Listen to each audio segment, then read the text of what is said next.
bossing, welcome back sa my channel. Kayo po ba mga bossing ko ay lagi na lamang walang pera? Or kaya laging nasisimutan ng pera ang inyo pong pitaka? Ano po ang mga dapat nating gawin mga bossing? Una-una mga bossing, syempre sipag at tiyaga. Kung ikaw naman ay masipag at matyaga, hindi nakakalimot magdasal, subukan nyo pong gumawa ng mga pampaswerte na panghatak ng swerte.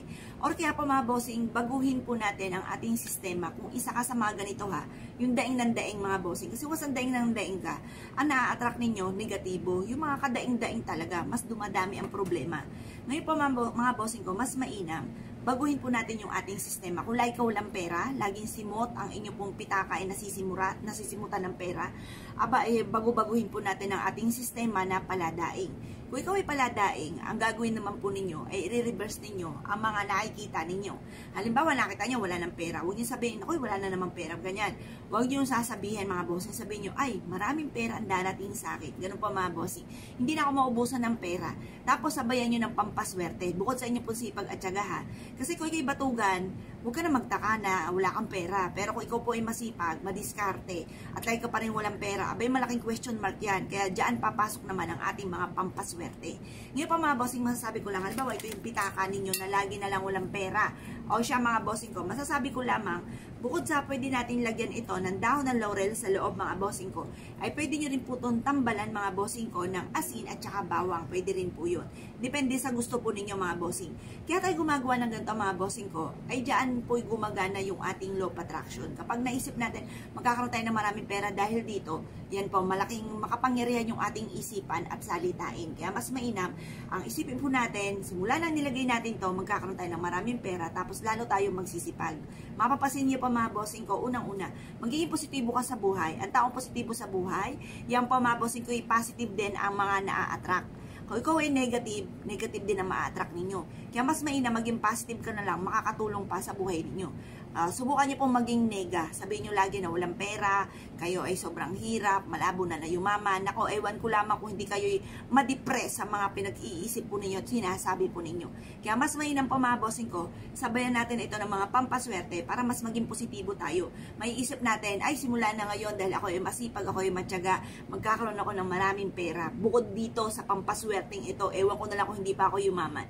Mas magiging positibo ka at saka masarap gumising sa bawat araw ang taong positibo. Dahil alam niya na siya po isuswertein, hindi siya mamalasin. Dahil marami siyang mga pinagagagawa para siya ay maging matagumpay. Ang mga taong ganyan mga bossing ko ay mas higit na nagiging matagumpay sa buhay. Dati mga bossing ko, ako ay negang tao. Marami akong, dahil sa dami ko mga problema mga bossing ko na lahat ay ginawa pero parang lagi pa rin minamalas. Ngayon pa mga bossing, araw-araw ko'y dumadaing at halos lahat sa paligid ko ay inaaway ko mga bossing. Dahil ganoon naman talaga mga bossing, di ba? Kapag kayo'y maraming problema, madaling sabihin na positive ka lang mo isipin.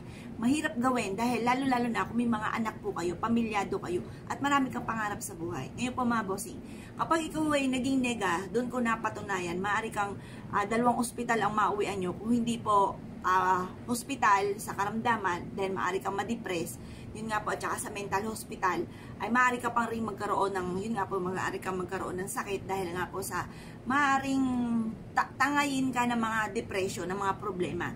Kaya dapat mga bossing ko, positive ka lang. Kasi yung pagiging positibo, hindi ko na pinagdaan dati, nagkaroon ako ng vertigo. Nahihilo ko, nasusuka ako kada ako itatayo mga bossing, na parang umiikot ang paligid po mga bossing ko, hindi ako makatayo. Ngayon pa mga bossing, sa kakaisip ko ng problema noon mga bossing, wala maganda naging resulta sa akin, kundi yun nga po, nagkaroon ako ng karamdaman at munti ka nang mauwi sa depression. Dalawa lamang, mental or kaya po mga bossing ko, maaaring magkaroon ka ng karamdaman na hindi maganda sa atin. Kaya nirecommend ako, binago ko yung aking mga pananaw.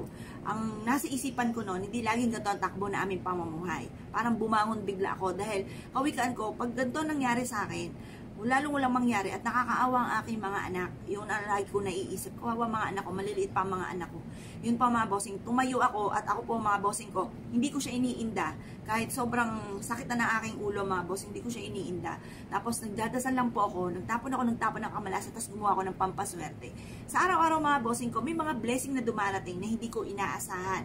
Tapos yun nga po, kagaya na share ko nga po sa inyo, ang dami-dami ko na nagawa na channel. Pero unang-una, nalilimutan ko yung password ko.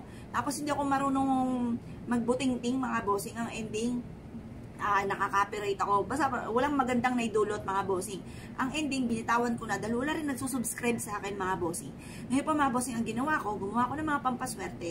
Pagtapos biglang walang kaabog-abog, bigla ko na lang nakaisip na gumawa ng nag-vlog po nga ako mga bossing ko dahil ako sinuswerte na. Nag-share ako na aking mga ginawa mga pampaswerte at hindi ako makapaniwala na nag-boom mga bossing.